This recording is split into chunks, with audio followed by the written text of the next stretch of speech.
Hello you lot, and welcome to the first edition of Project Stella. This is something I've had for a little bit of a while now.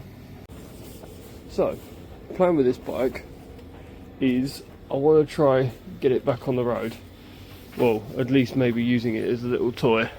I might explain on that more in a little minute. So, what is this bike, first of all? Probably a good place to start. Well, it was originally built in Russia, and they made 3 different versions of the bike. A Russian version, a Polish version, and a Czech Republic version.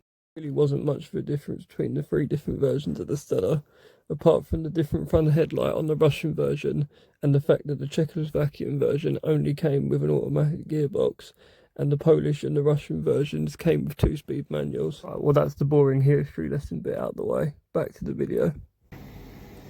Right, so what's the plans for this thing then? So the basic plan with it is to get it working and get it running and sort of have it as either a little toy or a fun little road bike. I'll probably explain a bit more why I have to pick between them two in a little bit. So we have at the moment, to get this thing back on the road, well, first of all, it came with no spark plug or no HT lead. So I've managed to find and track down and spark plug and HT lead. This is not for a Riga Stella motorcycle, it's actually off a Suzuki, but it fits and it works. And the main thing is trying to see a way to get it all connected up to this. This does not have a battery, never has had one, and I'm just trying to figure out how to get that away for this, because I believe, I probably might be mistaken, this is the dynamo that when you kick the bike over sort of spins a bit like the alternator on a car and keeps it all going. Like, sort of think about it, you kick it over with the non-existent kickstand and then you kick it over and this spins, something does some magic in there, then something like that is plugged into there like so, with a HT lead, spark plug, all the usual jizz, and then, you know, carburetor's working, doing its thing, injecting fuel in, running. So that's where we are right now with it. As you can see, I've stripped it down a little bit. It did actually come with rear wheels and all that, but the main thing right now is seeing if this engine's good, because I have not a Scooby-Doo if this engine is any good at all. Inside there it looks quite decent, you can't see nothing, but inside there looks fairly decent. And I know I've just done that and it looked like there was loads of grub on the inside. However, it's actually quite clean. The carburetor has been rebuilt by the mate of mine I got this bike off of, and the inside that all looks good as well. So yeah, I'm thinking now of stripping the bike down, try and get that airbox off, because I need to find where the fuel line is to go and get into the carburetor, and have a little look and figure out how to get this whole dynamo connected up to the top of the engine.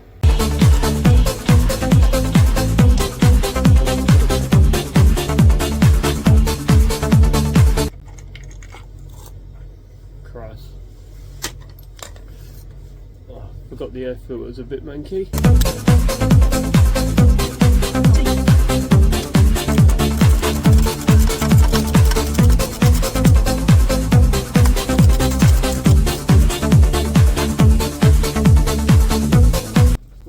Taking that bolt out, I have just realised something that I'm quite glad that I've realised. This bolt, the reason why it's so big and long is because it's holding the entire engine to the bike. So I think the best thing to do is now, so I do need to take this off, to put a jack underneath so the engine doesn't fall out. Oh no!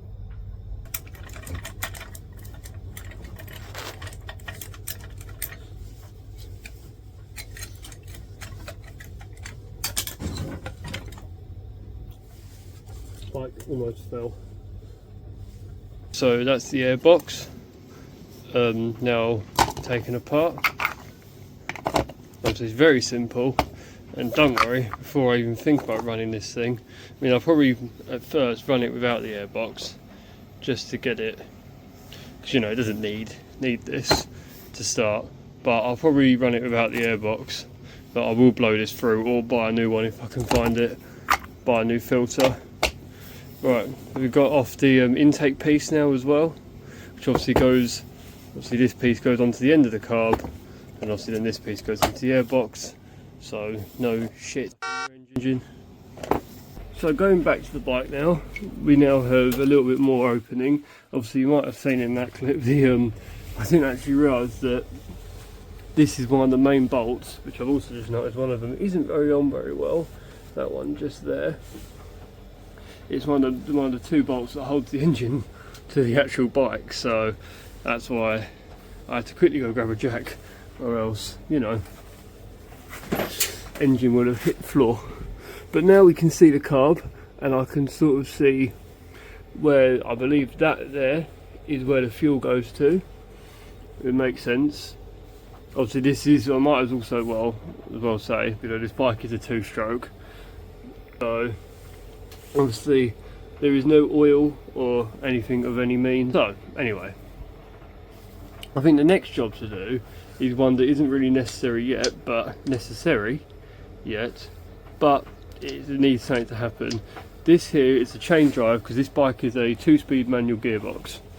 This bike, as you can see, the use of gears while we're checking if this engine works isn't really needed. So what I need to do is get this chain assembly off here, so that when the time comes where we eventually start this bike, it doesn't just, because this will start spinning, go everywhere. So anyway, okay, this might be a bit of a challenge. I'll take that back.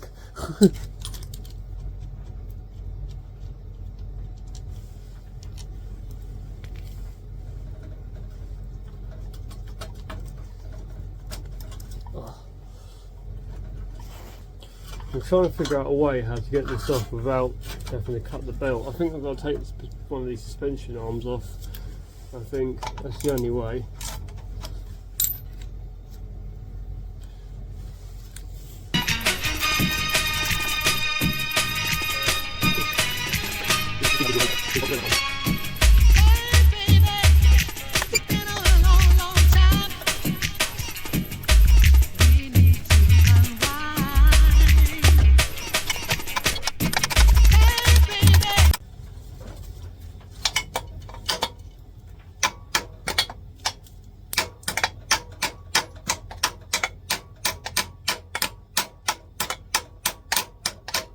"2,000 years later."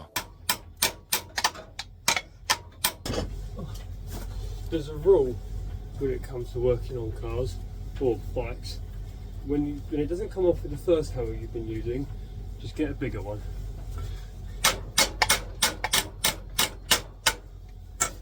Missed about 3 times. Right, so as you can clearly see, I've sort of given up a little bit for the minute with this, because it was absolutely knackering. Also, I'm aware I've completely bashed the hell out of all of this there. Chances are I'm probably going to replace this rear suspension, so it's not the end of the world. But yeah, as I said, I know people are probably like, oh, why don't you just cut the chain? Well, the problem is I don't know, there's probably one in here, but I can't find a tool to cut it with, so I'm just going to pull it off to get it out of the way. But yeah, but anyway, so I need to get the head back on this with the spark plug and the new HT lead in, and then figure out a way of how to get this all connected up. So yeah, oh, and put the exhaust on as well. So I guess I'll crack on with that now then. All up, pull up. When me a murder sound, me no play no girl too.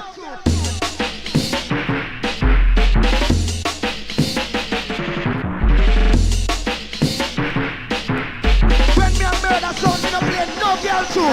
All up, pull up.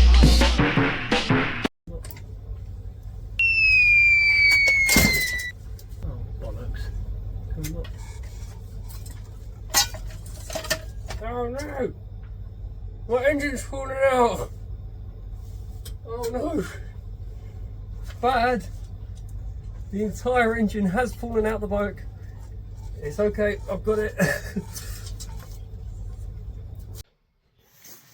Right, so I've got the engine out of the bike now. I only took it out because it was an absolute bastard trying to get this to line up. So I just thought I'd just take it out. It's literally these two bolts here, the only bolts that hold the engine to the bike. Oh no! So it's a no-brainer really. I can just easily put it back in if I want. But yeah, so for now, what I'm going to do is I'm going to quickly bolt this head down and get the HT lead on. Right, I reckon I'm going to leave this video here. I'm going to get the head now back onto the bike. Obviously I'll lift the engine out of the bike because it doesn't need to go back in. And yeah, you know, it's just a case of sorting out that HT lead and getting a little bit of tank onto the fuel. Oh, and also finding a kickstart lever, and then hopefully see if this engine fires. Right, hope you lot have enjoyed the first episode of the moped series, and goodbye.